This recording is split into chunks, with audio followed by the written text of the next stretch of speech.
Good morning, afternoon, or evening to everyone joining us today. On behalf of USAID and Resilience Links, I welcome you to our theme month webinar on resilience evidence, what works, what doesn't, and for whom, insights from the Resilience Evidence Forum. I'm Jamie Charles with Resilience Links. Before we begin, let me orient you to the Zoom platform. On the bottom of the screen, you'll see most of your controls. First, use the chat to introduce yourself and tell us where you're joining us from. To ask questions throughout the webinar, please use the Q&A button. We are recording this webinar and will email you the post-event resources shortly following the event. You can also find the resources on resiliencelinks.org. If you can move to the next slide, please. Let's briefly look at today's agenda. After some opening remarks, our host will highlight some key messages from the Resilience Evidence Forum. We'll then briefly hear from the forum track leads before they participate in a panel discussion. Then we will open the floor to take questions from the audience and hear closing remarks from Senior Knowledge Management Advisor for USAID's Center for Resilience, Michael Coons. Next slide, please. Thank you for your attendance, and I will now pass over to Nate Matthews, CEO of the Global Resilience Partnership. Thank you very much, and thank you all for coming to this webinar.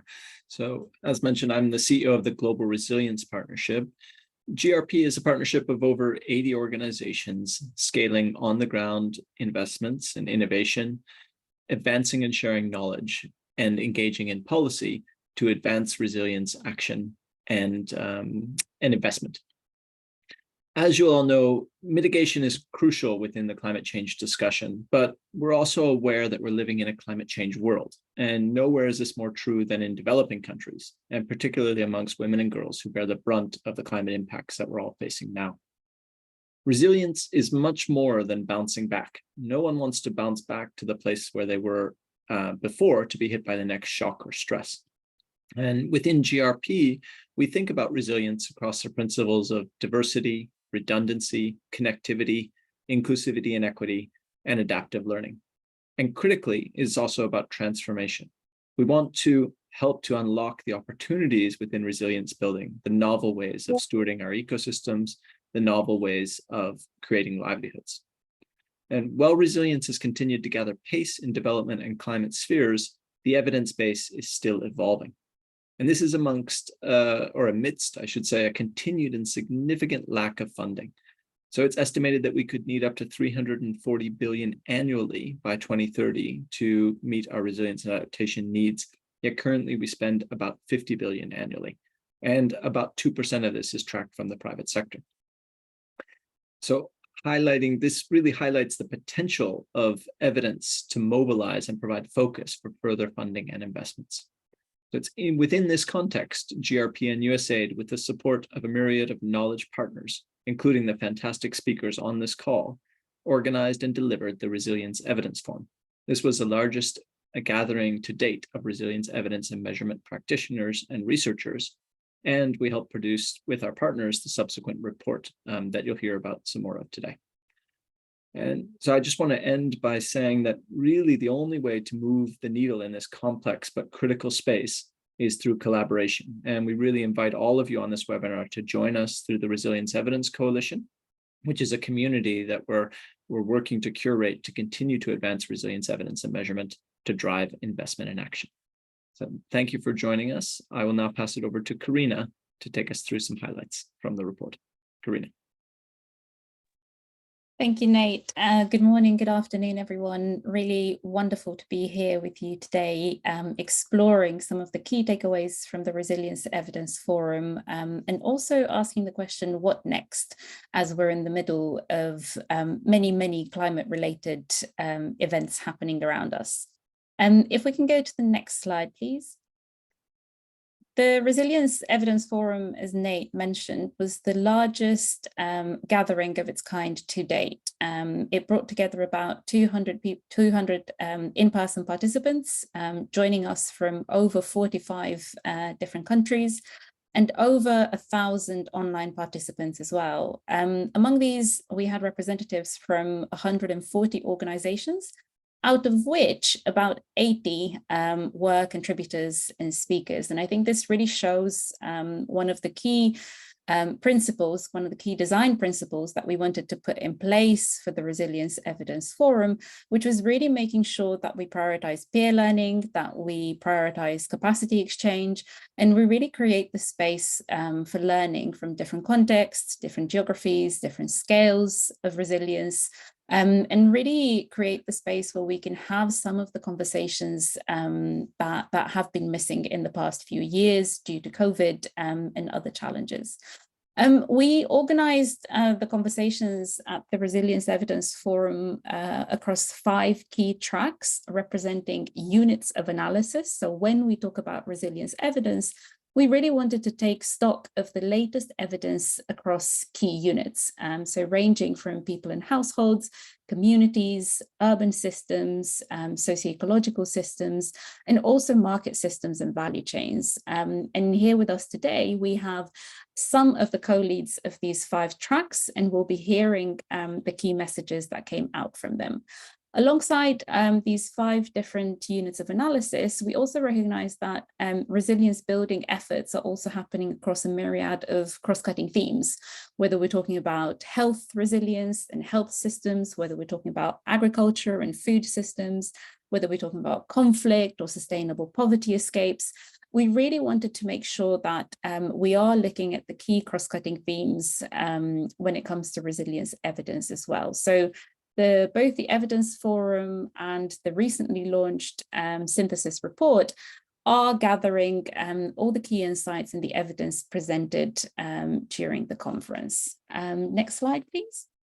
You might be thinking, well, now we've heard what the event was about. Well, what came out? What were the key messages? And one of the key takeaways from across the Resilience Evidence Forum was this notion of expansion, that there has been an expansion in the definitions of resilience evidence, of what counts as evidence, and whose evidence counts. And this is a really significant moment because we're seeing that we're looking at an increased recognition of the importance of mixed methods. So looking at how we combine the latest in terms of quantitative, in terms of qualitative methods, and also more recently, how do we make the most of methods such as arts-based storytelling? How do we bring these together to weave in key insights and key evidence from different stakeholders? And we also saw this expansion in terms of whose evidence counts. So we are seeing increasingly that lived experience, that local indigenous knowledge systems are increasingly recognized as key to evidence building processes. So this moment of coming together was really important for this community of professionals to take stock of what are some of the key advancements, both in terms of the evidence bases, but also in terms of the methodologies that accompany those evidence bases. If we can go to the next slide. And out of this evidence forum, we also landed on a number of key principles and priorities. I will mention here the priorities as a framing for the conversation that we're about to have. Really looking at the need for actionable evidence. So really this consensus around needing to collect, to analyze, and to mobilize evidence at the appropriate scale for decisions, for investment, for policy.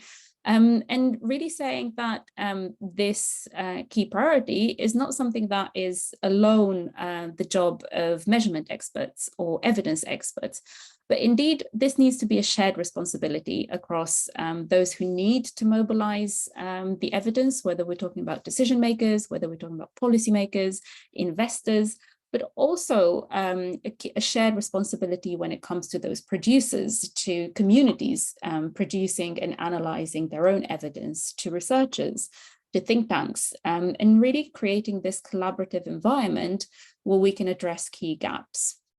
Last but not least, there was also a recognition that we've got an increasing set of evidence bases But one of the challenges is actually, how do we find our way? How do we know which evidence to use, when to deploy it, and what to do with it?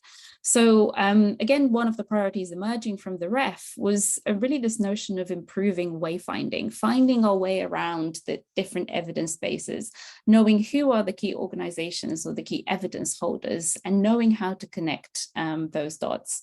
And on the right-hand side, you've been seeing some of the wonderful cartoons drawn up from the live conversations by our cartoonist in residence, Rohan Chakravarti, also looking at and really living by the principle of using arts-based methods ourselves. With this in mind, we can go to the next. With this in mind, it is my pleasure to hand over to our panelists. They will be introducing themselves, and I will hand over to Greg. Greg, if you can come on camera, and over to you. Thanks so much, Karina, and great to be here. My name is Greg Collins. I'm an Associate Vice President for Resilience and International Development here at the University of Arizona. And I had the great pleasure to be one of the co-hosts for track one.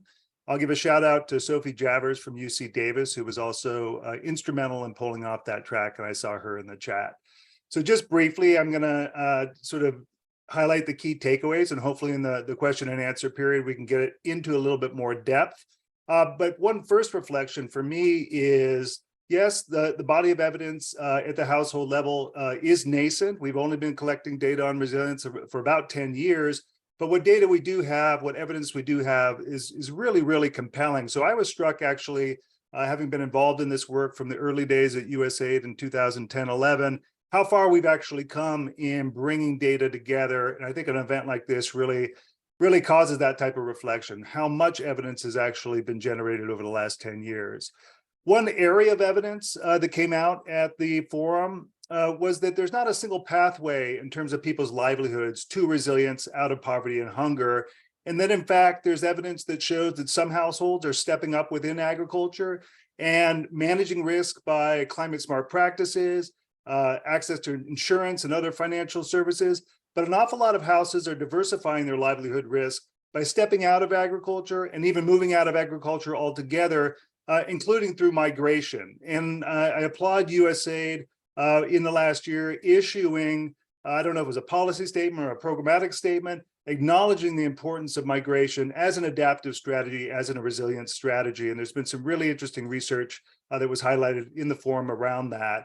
What's very clear is not everybody is going to be able to farm and herd their way to resilience and out of poverty and hunger, and the need to look across livelihood opportunities and support multiple pathways is really, really important.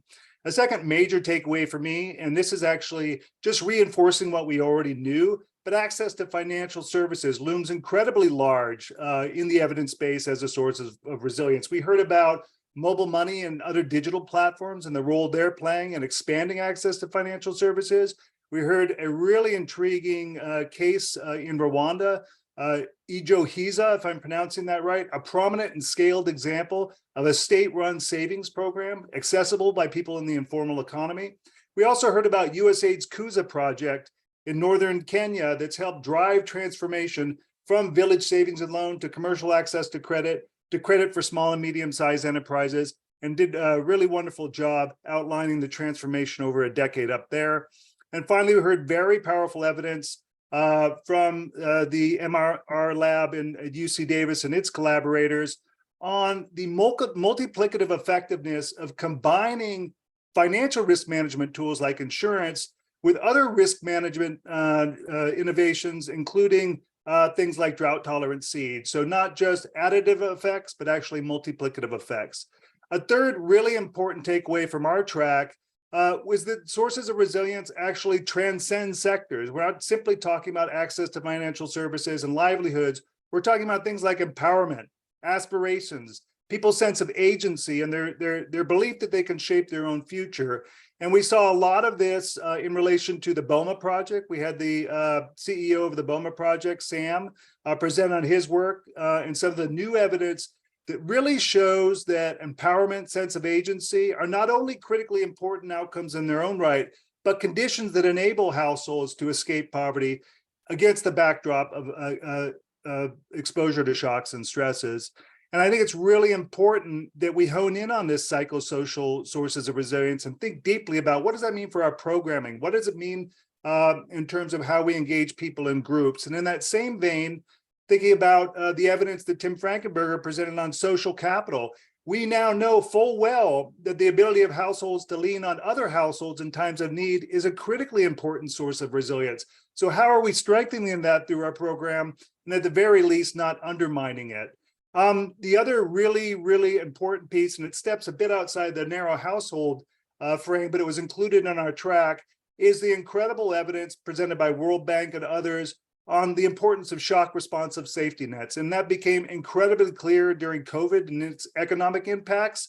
And I think what that suggests to me is an emergent model that combines the type of graduation or economic inclusion programming that not only provides access to financial services and supports livelihoods, but programs specifically to things like empowerment, agency, confidence, and combining that with shock responsive safety nets, the type of investments that are needed to support households and communities when shocks overwhelm their capacity to manage on their own.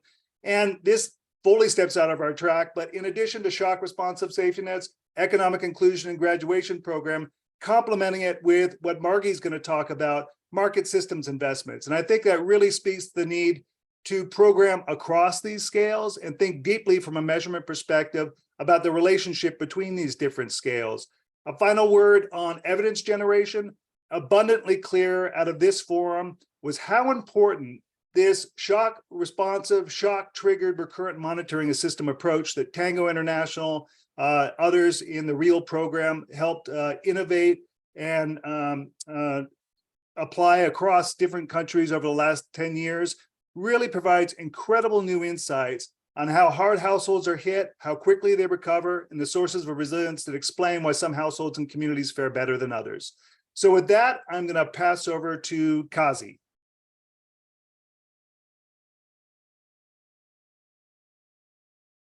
Thank you, Greg.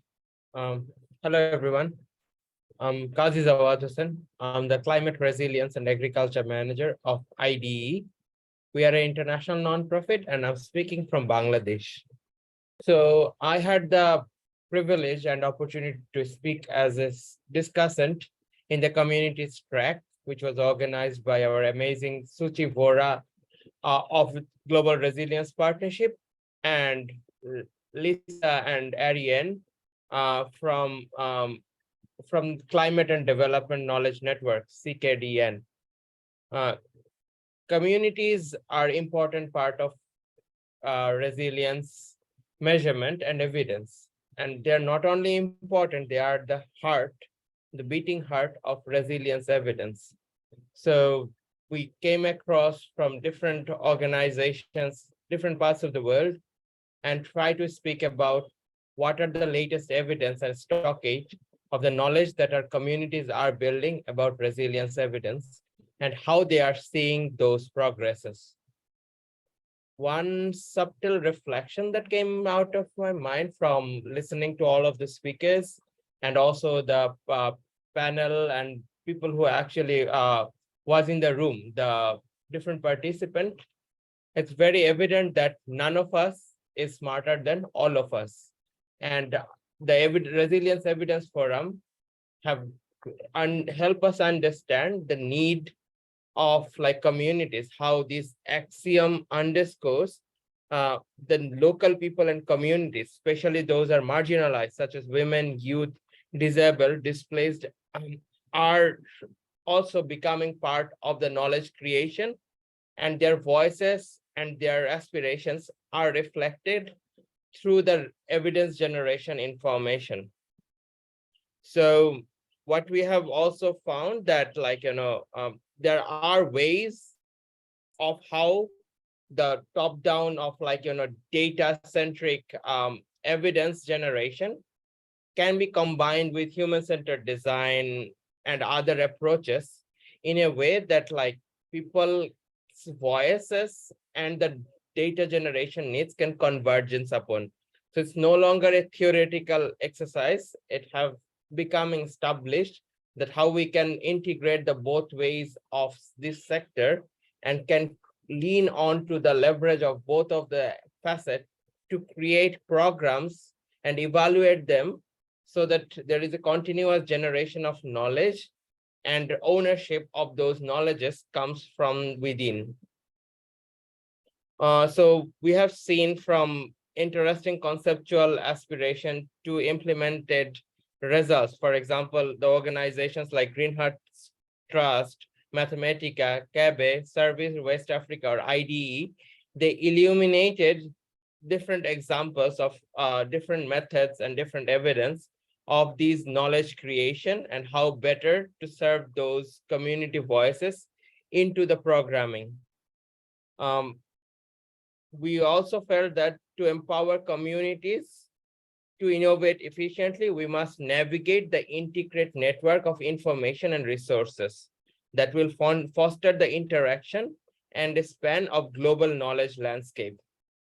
Communicating scientific knowledge to non-scientists is pivotal, and it necessitates the approaches that resonate with the local communities. In this co-creation process, facilitators emerge as an indispensable connectors, bridging the gaps and alignment of interest within the communities. So what we understood that demystifying the scientific concepts to the communities actually enrich the way we are producing the evidence and knowledge. We also felt that communities inherently possess the agency to adapt and make decisions in the face of change. However, they often require support in form of data, knowledge, information, and resources. In our discussions, we have contemplated the development of markers to gauge this pivotal shift in agency. And however, we have to consider these instances as a gain from not a newfound agency in managing those things. They were already embedded into the society, but we have finally started to recognize those agencies, and we cannot go back behind from that particular line. So let's give you an example. We've seen there was an example of the local farmer who gained newfound agency in managing the crops and livelihoods when they are given access to weather and other information along with their own indigenous knowledges. They started to envision more participatory onto this like new approaches and new need that are climate change necessitating. We also have found out that there are challenges that are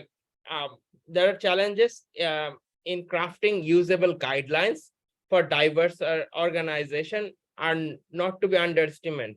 Nonetheless, we must persevere because markers of shift of resilience are not just mere numbers. They are narratives. They narrate the story of the communities, their struggles, their triumphs. Coupling with narratives with the marker adds on depth of context and ensure that we never lose sight of the human element of this transformational journey. Thank you. These were the highlights from my track. I would now pass it on to Ariana.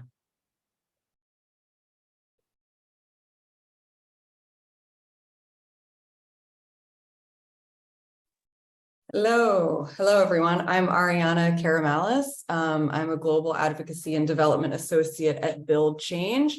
And I worked with Karina and with USAID as lead for the Urban Systems track at the Resilience Evidence Forum earlier this year. So I only have a few minutes to share some of the key takeaways from that track of programming. So I'm going to jump right in. The first key takeaway is that urban resilience must encompass a range of interconnected issues and interventions, among which informality, climate adaptation, rights, conflict, and displacement are crucial action areas in order to ensure just and equitable resilience outcomes. One of the organizations, as I said, that led the urban systems track was Slum Dwellers International. SDI has decades of experience with community-based data collection, and it became clear that community-based data collection in informal settlements is robust and that various tools and methods can be used depending on need. This relates to what Karina mentioned earlier in her introduction about incorporating various different forms of evidence in order to really produce something that's robust and demonstrates resilience so that it's relevant for users. But we need to ensure that the data collected is used for inclusive planning and policy purposes, and that relationships between communities who are evidence producers and other stakeholders who are evidence users are institutionalized in order to rebuild the trust deficit that often exists between these two groups. If data collected is not translated into meaningful change, trust is affected. To that effect, it was also made clear that collaborative evidence building processes must expand beyond community-led data collection and analysis to ensure that the same ethos of collaboration is deployed in urban decision-making, policy development, program implementation, as well as monitoring and evaluation. Collaboration should extend to create locally led urban governance in order to be impactful. Urban poor communities need to be supported to build their capacity to engage in these processes. And local government and other urban stakeholders need to also build capacity to engage with informal and community-based organizations and regard them as essential stakeholders in the creation of resilient urban systems. Lastly, based on the rich examples presented by partners such as the World Bank, SDI affiliates in South Africa and Kenya, and others, it is clear that successful urban resilience programs and processes are designed to maximize social cohesion co-benefits and enhance integrating planning approaches beyond single quantifiable outputs. So we need to think about urban interventions from a big picture and an interconnected perspective. Housing projects must also incorporate measures to ensure resilience to disasters such as earthquakes and extreme weather, improved access to basic services, and how to address chronic stressors of living in vulnerable locations without access to livelihood opportunities, for example. Another key point that was raised is the need to bring together various forms of evidence and evidence collection mechanisms, which Karina also spoke to earlier on in this webinar. So the community-driven approaches that would be considered quite analog need to be combined with, big data modeling in order to create comprehensive and robust frameworks for understanding risk and building resilience that incorporates the inputs of various stakeholders. And then also connecting to some of maybe the larger themes that were across all the different tracks, I think, a couple of key points emerged around the disconnect between the needs of evidence users and evidence producers. So for example, there continues to be insufficient knowledge and awareness amongst policymakers and funders of urbanization patterns, including the fact that more and more urban residents are living in informal settlements. Despite these growing numbers and the data these communities are collecting about themselves, official policy and government frameworks don't include these populations and fail to adequately budget, plan, or account for these communities. This relates to the second and last point that I'm going to make, that there remains a disconnect between the amount of research done on urban poor communities, or the research they do about themselves, and a blank spot that many policymakers have around these communities. There needs to be more alignment between evidence collectors and evidence users. I think that was kind of across various tracks, particularly around donors or academics who are collecting information on these communities and the government or policymakers who need it. So that's, I think, covers the basics of what we talked about. It was a wonderful track full of rich programming, and the report captures it all so well. And I look forward to speaking about it more. Thanks. And I'm going to hand over to Sibel.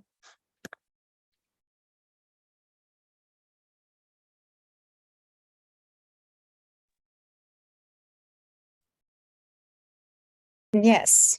So thank you so much, Ariana. And so I was engaged in the social ecological systems track, which was led by my colleague, Albert Nordstrom. And I'm just going to, so first, like I am a researcher based at the Global Resilience Partnership, working with knowledge and evidence on social ecological resilience.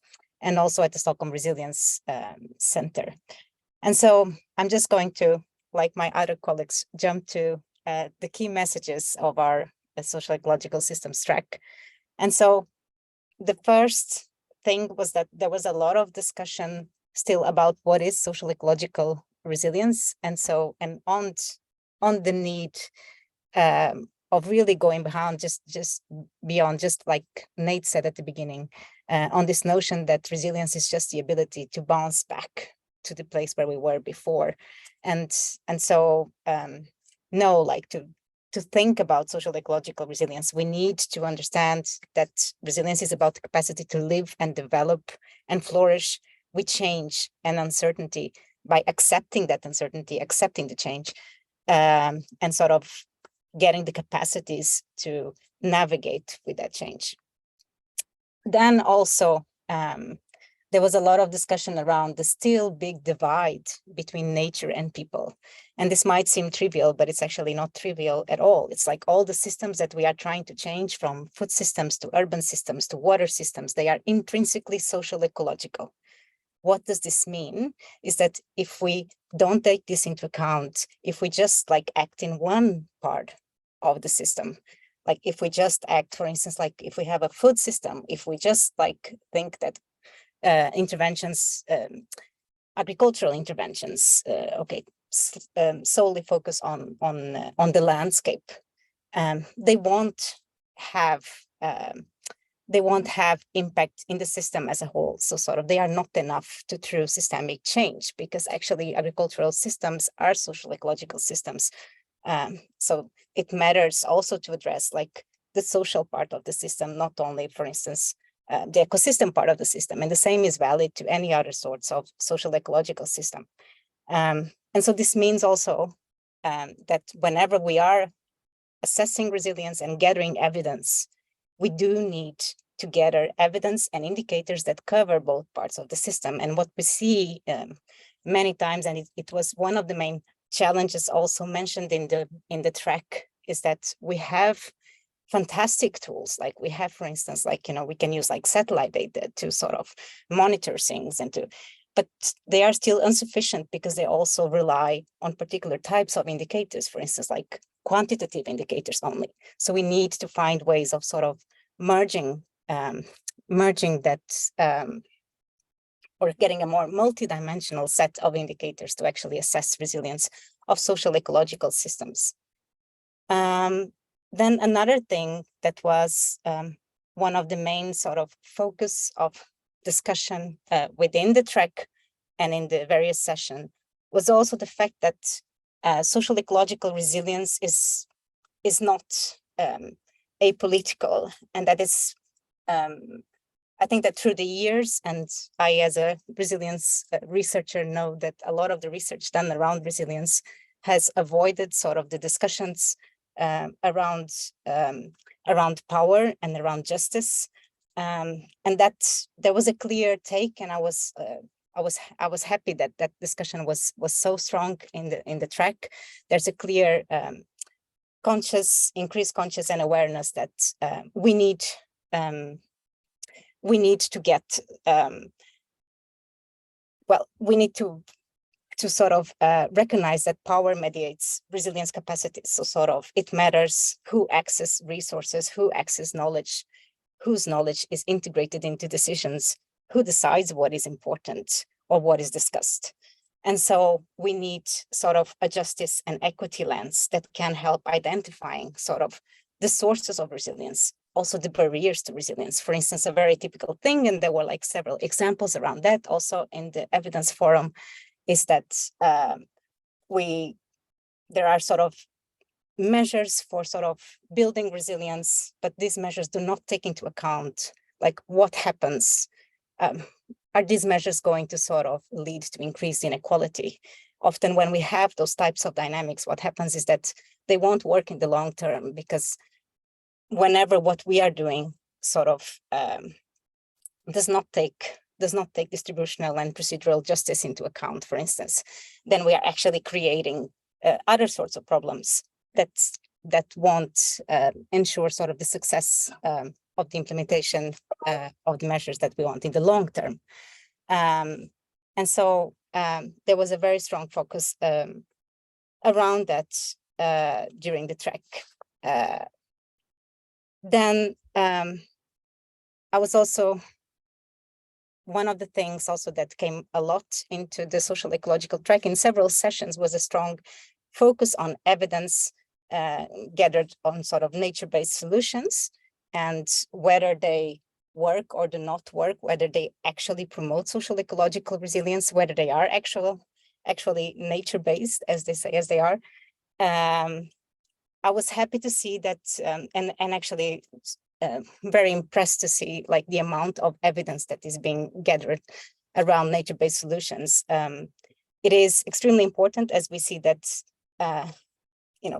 a lot of the climate finance is sort of going in that direction, but we also know that several nature-based solutions have problems. Sometimes they lead into sort of unintended consequences in terms of social outcomes. Sometimes they lead into unintended consequences in terms of biodiversity. And so how do we address this? How do we make this better?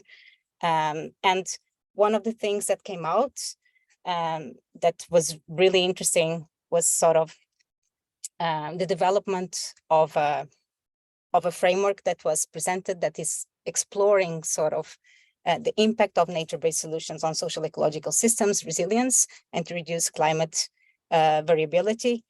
And it's a framework in two parts that first goes into sort of like what are the mechanisms that are influenced by nature-based solutions within this social ecological systems framing, and then also focuses on sort of what are the outcomes, the adaptive outcomes that are measured as non-catastrophic adaptations. So sort of basically like reflecting the system's ability to respond effectively to sort of changes that might be induced by climate. And then there was also like other work,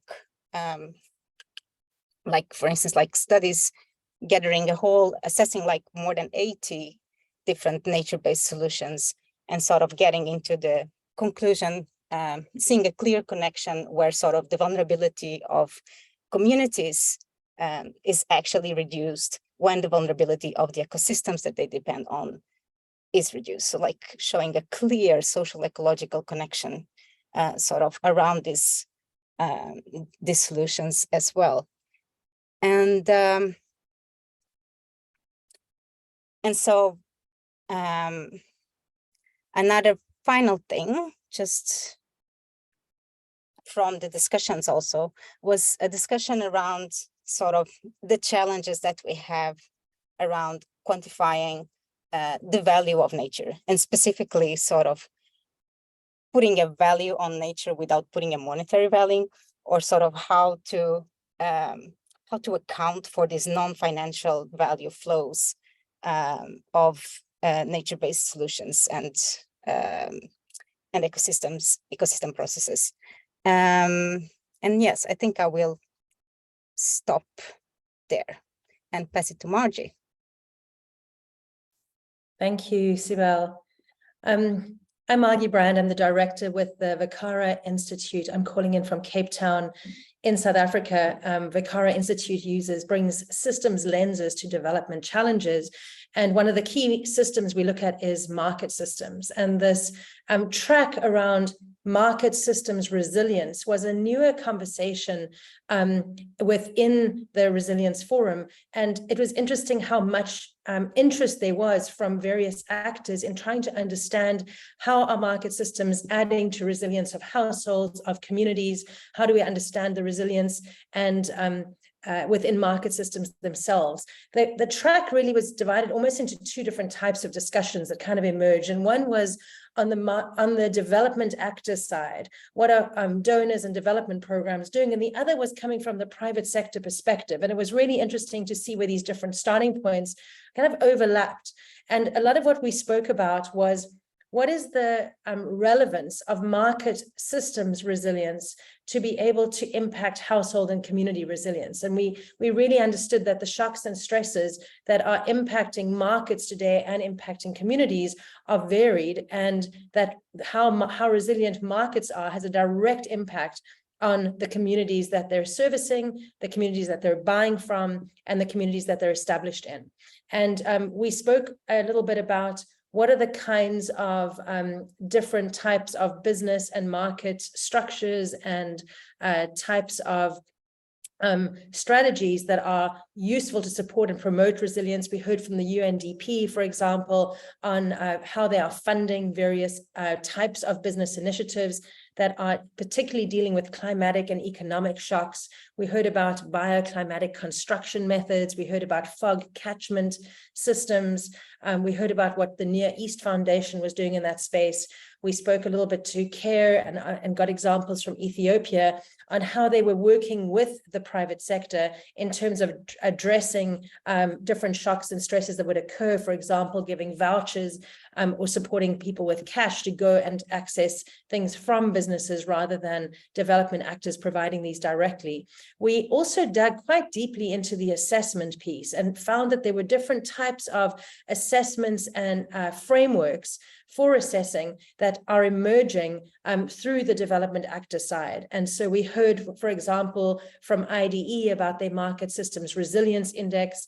At the Vicara Institute, we spoke about the Market Systems Resilience Frameworks that we designed for USAID that have been rolled out in various countries and continents to understand how do we measure market systems resilience? How do we understand this? How do we assess what factors and criteria and domains do we look at?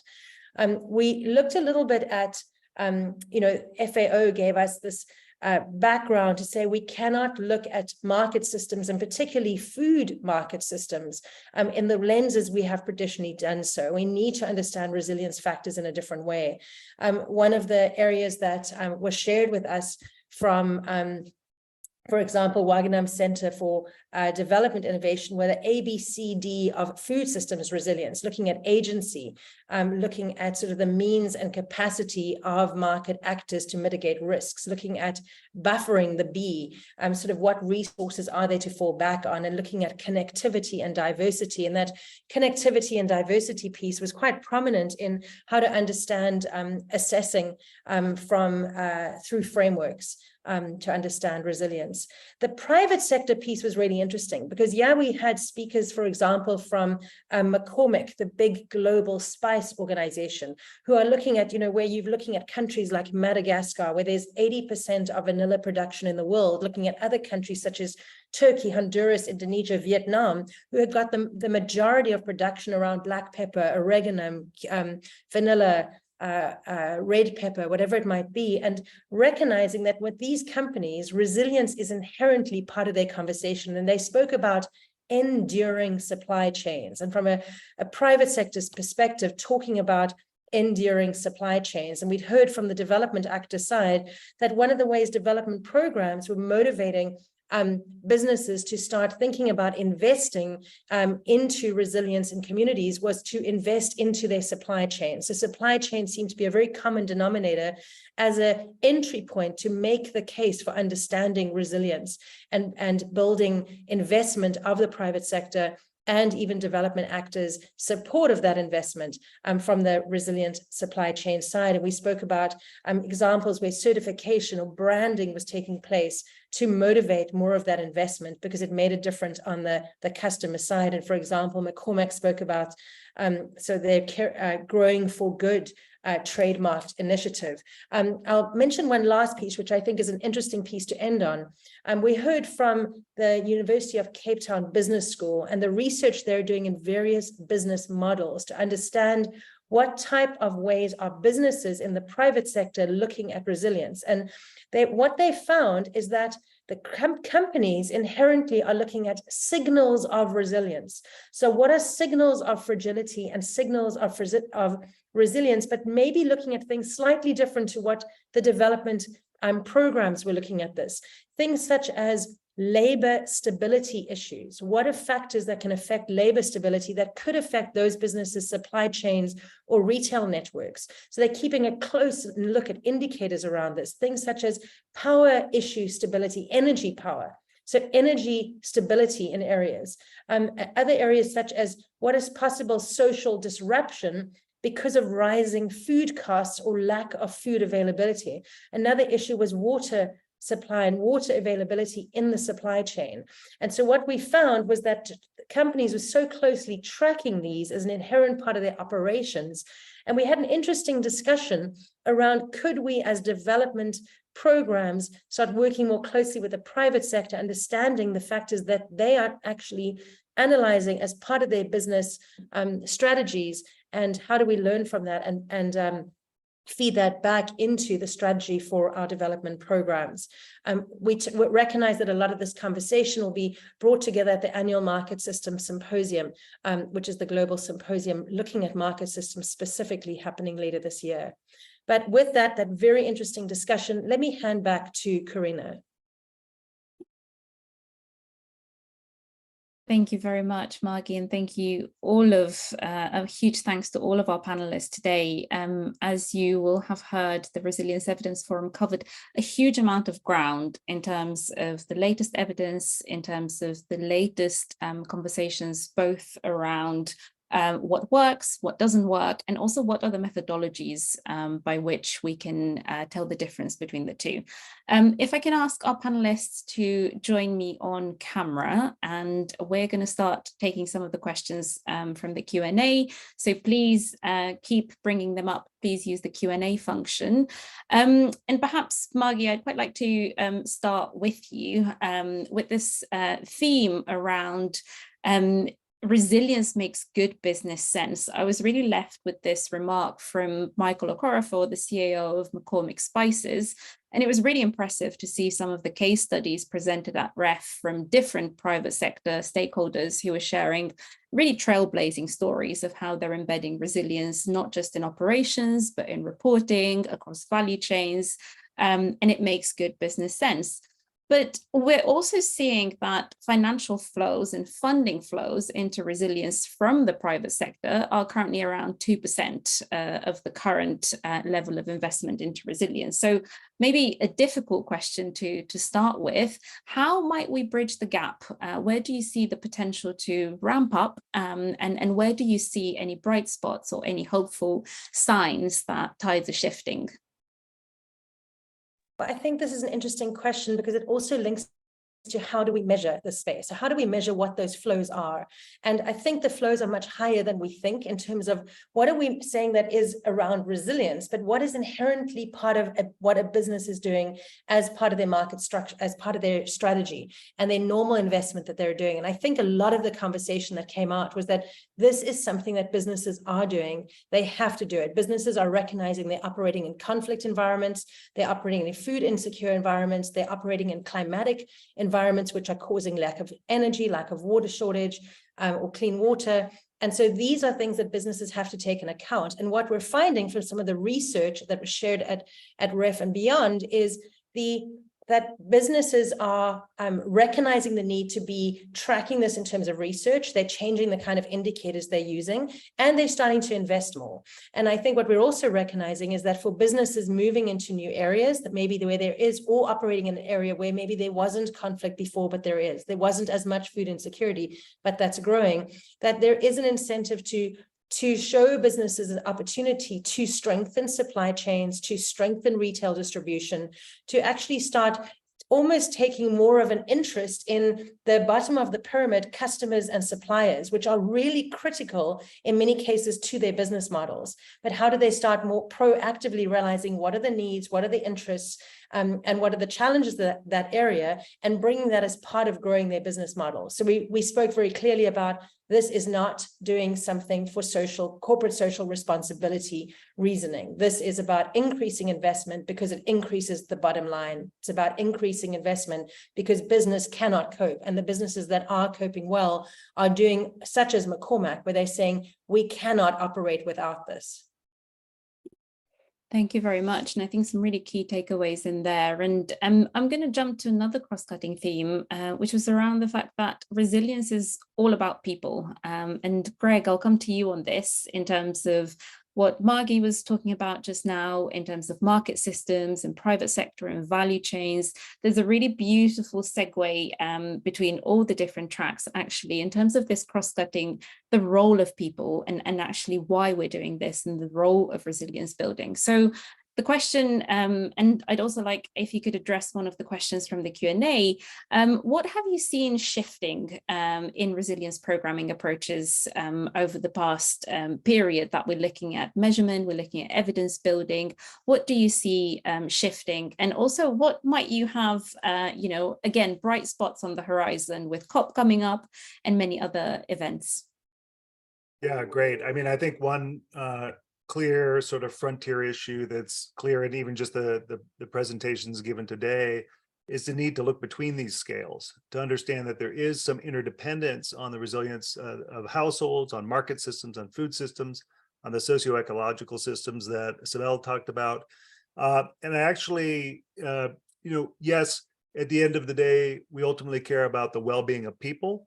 But I think we actually need to balance that with the well-being of systems as well, including very prominently when we think about food systems, the socio-ecological systems that support food production. And so I think it's almost a shift in thinking from it's all about people to it's about people, it's about systems. And in terms of how we measure all that, I think it's incredibly important not only to think about the dimensions or domains that we think make systems resilient, but actually relate that to systems level outcomes. And, you know, Sibel mentioned remote sensing Earth observation are not totally satisfactory. Things like greenness or NDVI are not total measures of ecological systems resilience, but they begin to provide us some insights at a systems level, what outcomes we're talking about in relation to those dimensions of resilience. The same in relation to food systems resilience. I'm doing some work with Tim Frankenberger and Mark Constas and Christophe Bene and others, looking at the relationship between food systems and a food systems level outcome, the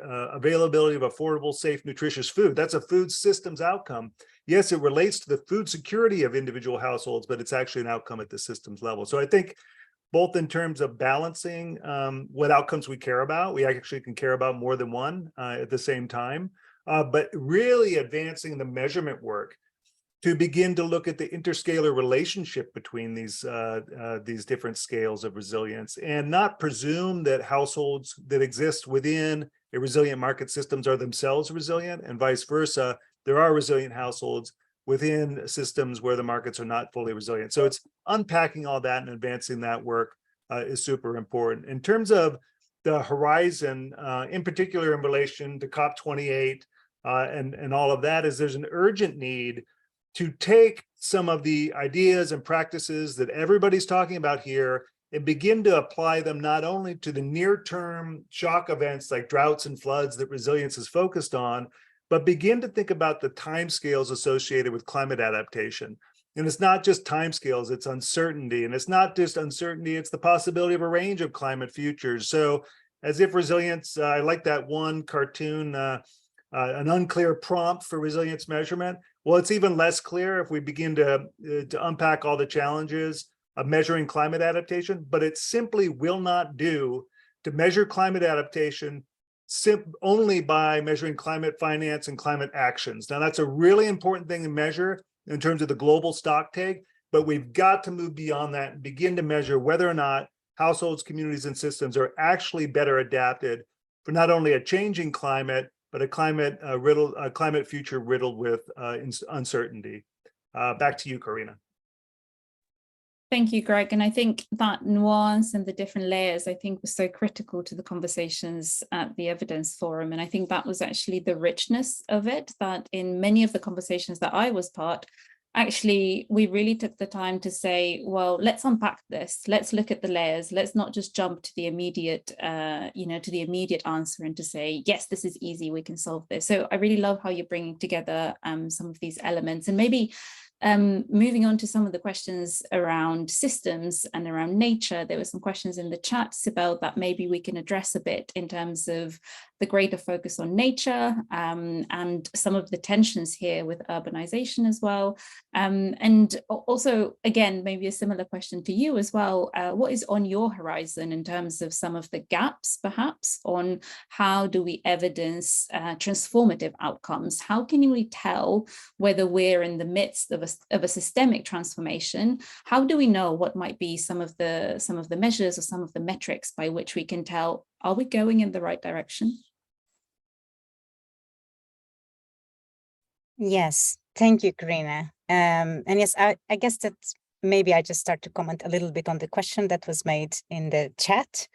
So first, thank you for the question, and it's a complex one, of course. And I mean, I think that like there's no doubt that urbanization is one of the strongest trends of our times, right?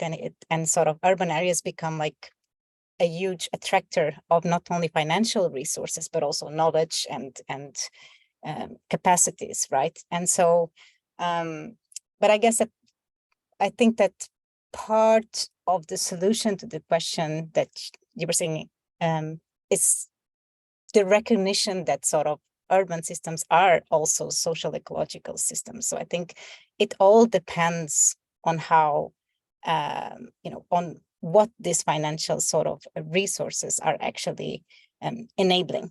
So like when we are talking about sort of, urban resilience, it's not just social resilience, it's not just infrastructure. It's like it's biosphere-based resilience as well. So like urban systems are social ecological systems. They are just, on a quite compact and but large scale, I would say. And so I guess that sort of, yes, the answer to your question is like, yes, the risk exists that we take resources and focus from nature, by focusing on sort of on urban areas, but that only happens when we have this sort of quite narrow view on what is urban resilience. So if we acknowledge that urban resilience is social ecological, actually we know that we need also to build the resilience of all the support systems, all the sort of natural ecosystems that support urban areas, because they are everything that we get in urban areas, from food to clean air and water, it's dependent on sort of natural ecosystems. We can also and we know this, and there's a lot of work about this. There's a lot of, innovations and technology advances also that we can build our cities, in order for them to sort of have nature much more embedded on them. So sort of even at the local level. So we can build nature within cities as well. So I think, it's not a solution to your question, but it's just like sort of a perspective that, that it really depends on how we frame sort of urban resilience and how do we invest in that. And then to your question, Karina, on transformation, and I think that what we do need in order to see, I have been working quite a bit with transformation, and it's for sure sort of transformative resilience is for sure multidimensional. In order for us to have transformative change, we need to have we need learning, we need sort of collective learning and sort of new system understanding. We need to shift, establish norms many times and establish power dynamics sort of in ways that help us to break sort of the rigid structures of the system. So sort of, it's a tricky thing with transformation, because we want to get away with the things that we don't want anymore and we want to transform to more desirable things. So we need to disrupt and construct at the same time, and we need to do these things together. And for that, we need to do those shifts in norms, in power dynamics.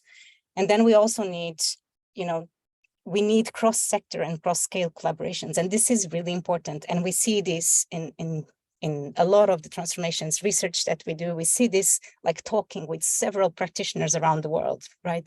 Which is like, we can have a lot of good things happening, for instance, at the local scale, but when the actual transformative change happens is when scales start to interconnect. So when actors at different scales start to collaborate, and they can sort of catalyze change in a different way.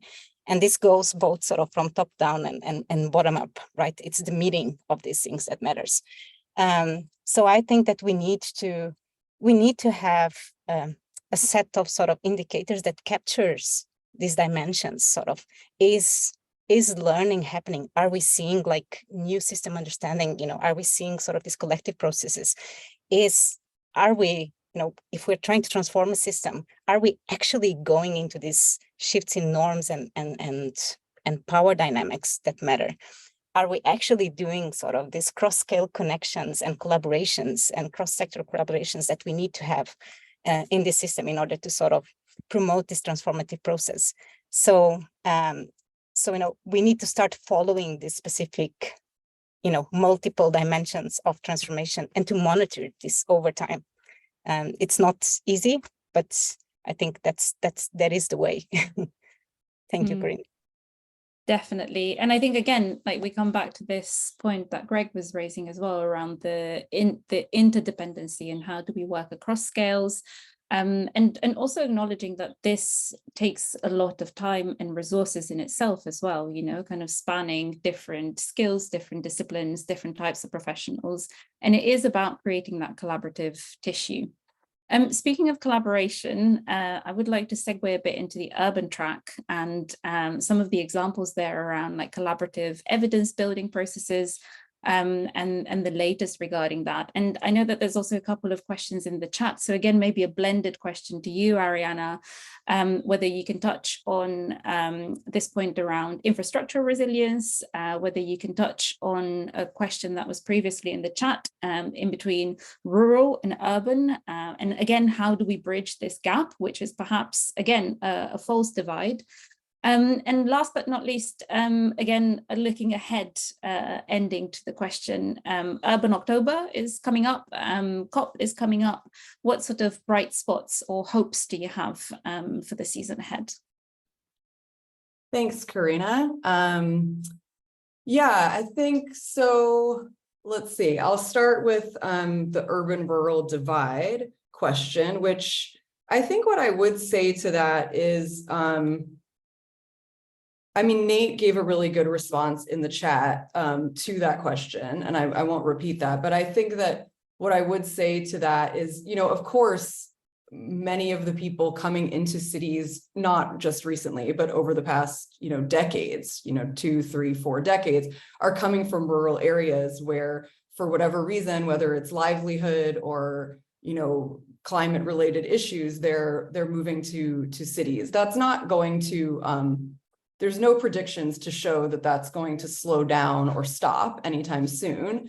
However, so I think that it's not one or the other. And I think that, it's kind of recognizing the linkage between these two geographical regions and the need to build resilience in both, and our rural areas are essential, the agricultural industry and, food security issues that are so important there. There's a direct link to what happens in the cities and vice versa. So I think that it's not one or the other.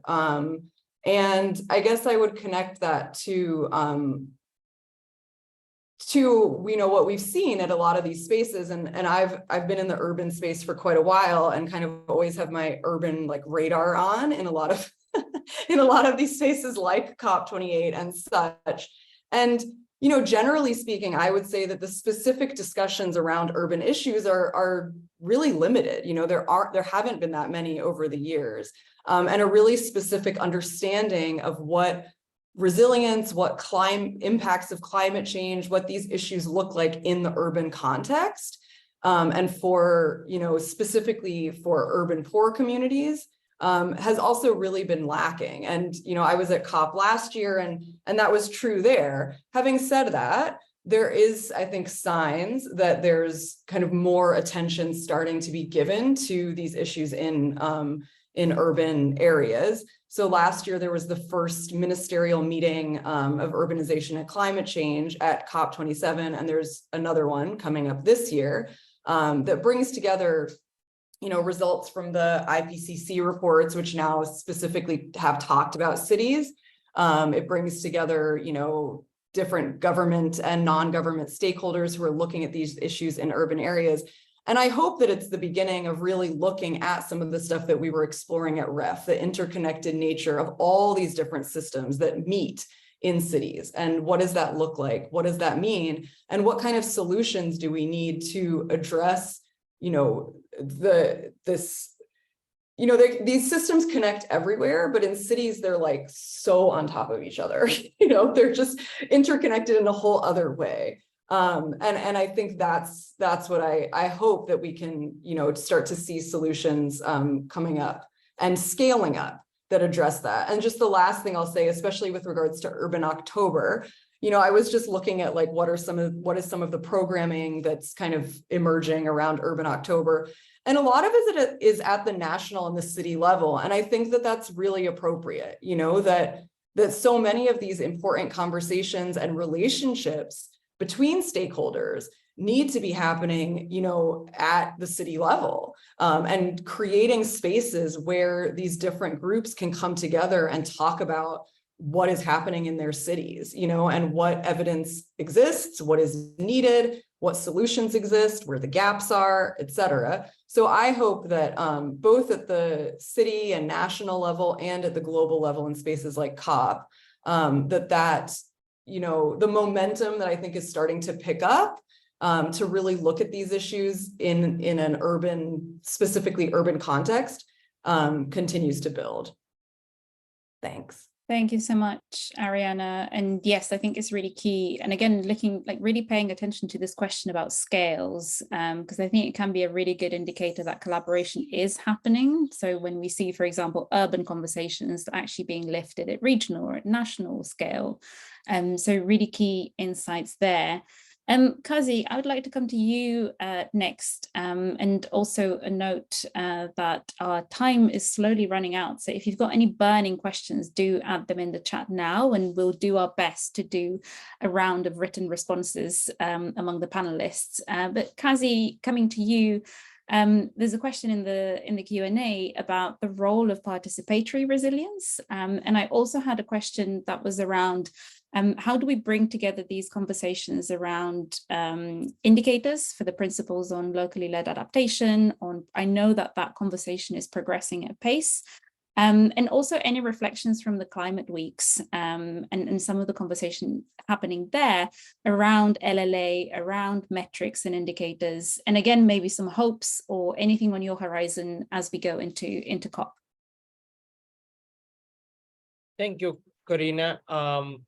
So I'll start with the participatory resilience measurement and the indicators, the technical side of your question.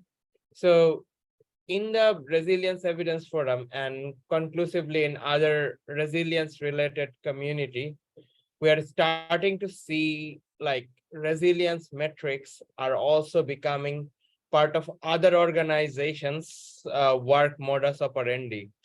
For example, Global Impact Investment Network, GIIN, who is the apex body of impact investment, they have sought out our help to see what are the resilience indicators that we are using, how the investment that are different organizations in doing in climate and agriculture space, whether those indicators that they are trying to build as a measure of success, can it contribute to the resilience indicators that we are working on? So a good way of understanding those, coming off of different ways or different thoughts of seeing the world is to try to sit down together and see where the differences and where is our commonality. So I think that growing forward, the participatory methods and any other forms of, and even artificial intelligence and those newly emerging data analytical tools, the more complex or the more rigorous the things have become, we have to sort out two ways so that it can scale down to certain extent so that those can be implemented by even local organizations working in Africa, Asia, or Latin America. It doesn't